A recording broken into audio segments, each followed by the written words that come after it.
আজ ৭ই ফেব্রুয়ারি। আজকের দিনটিকে বিশ্বব্যাপী রোজ ডে হিসেবে পালন করা হয়। এই দিনটিতে প্রেমিক প্রেমিকা একে অপরকে লাল, নীল কিংবা হলুদ গোলাপ দিয়ে শুভেচ্ছা জানান।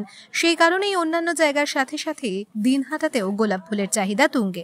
বছরের অন্যান্য দিনের তুলনায় আজকের দিনেই লাল, নীল, হলুদ গোলাপের প্রচুর চাহিদা থাকে।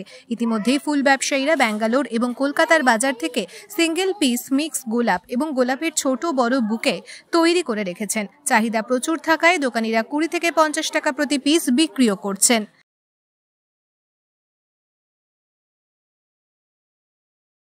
ভিড় লক্ষ্য করা যাচ্ছে না। একটু বড় হবে, ভিড় এত তাড়াতাড়ি হয় না, একটু বড় হবে, দুপুরের পর থেকে ভিড় হয়, আশা করা যায় ভিড় হবে।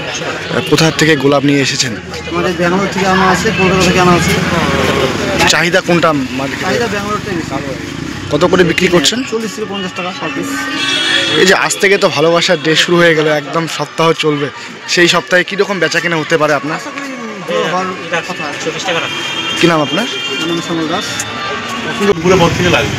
আচ্ছা, কোথা থেকে গোলাপ নিয়ে এসেছেন? ব্যাঙ্গালোর আছে, কলকাতা। ব্যাঙ্গালোর, কলকাতা। চাহিদা মার্কেটে কোনটা বেশি দেখা যাচ্ছে? চাহিদাটা লোকালটাই বেশি হয়, দামটা কম হয় তো 20 টাকা পিস, আর ব্যাঙ্গালোরটা 40-50 টাকা পিস, কম চলে। ব্যাঙ্গালোরটা কম চলে। আচ্ছা, আজ থেকে তো ভালোবাসার ডে শুরু হয়ে গেল, এক সপ্তাহখানিক চলবে, কিরকম বেচা? রোজের দিন বেশি হয়, আর হচ্ছে ভ্যালেন্টাইনের দিনই যা হয় বেশি। কিরকম বেচা কিনা হতে পারে কি মনে হচ্ছে? এখানে ভালো হবে, আজকে ভালো হবে, রোজে তো আজকে। কি নাম আপনার? গৌরাঙ্গ সাহা। হচ্ছে আপনার কলকাতা থেকেও আছে, ব্যাঙ্গালোর গোলাপও আছে, আরও বিভিন্ন ধরনের ফুল টুল আছে। কত করে বিক্রি করছেন?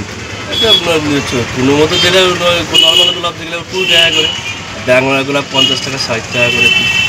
কাদের চাহিদাটা বেশি দেখা যাচ্ছে এখন? তো ওটা বলা মুশকিল, এটা তো সহজে বোঝা যায় কাদের চাহিদা হয়। প্রেমিক প্রেমিকের চাহিদাটা বেশি হয়। ইয়ং জেনারেশনে কেমন? ইয়ংটা বেশি চাহিদা বেশি। কোন কোন জায়গা থেকে গোলাপগুলো নিয়ে আসা হয়েছিল? কলকাতা, ব্যাঙ্গালোর। কি নাম আপনার? সুরজ সাহা, দিনহাটা ফুল। দিনহাটা থেকে সমীর হোসেনের রিপোর্ট, ABN 24।